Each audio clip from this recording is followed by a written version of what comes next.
ભાવનગર શહેરના દાણાપીઠમાં શુક્લ ફળીમાં આવેલા શ્રી પાર્વતી પતેશ્વર મહાદેવ મંદિરનો પાટોત્સવ ઉજવવામાં આવ્યો હતો।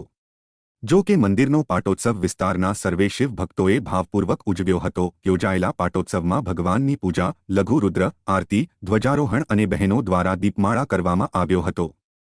સર્વે ભક્તજનોએ ખૂબ જ આનંદ સાથે ઉત્સવ ઉજવ્યો હતો। જો કે અંતમાં પ્રસાદ પણ લેવામાં આવ્યો હતો।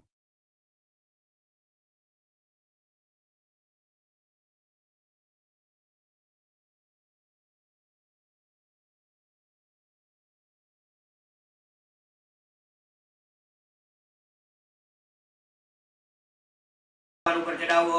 हरि ओम महापादियोर्घ्यं जलं समर्पयामि। आय नमः। भगवान पर चढ़ावो। हरि ओम महा गंगादी तीर्थोदक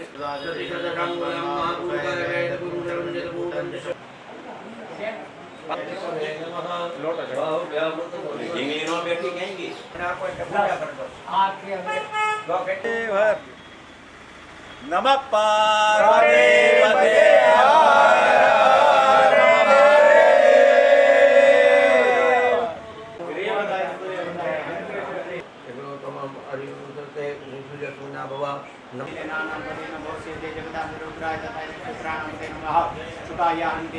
नमः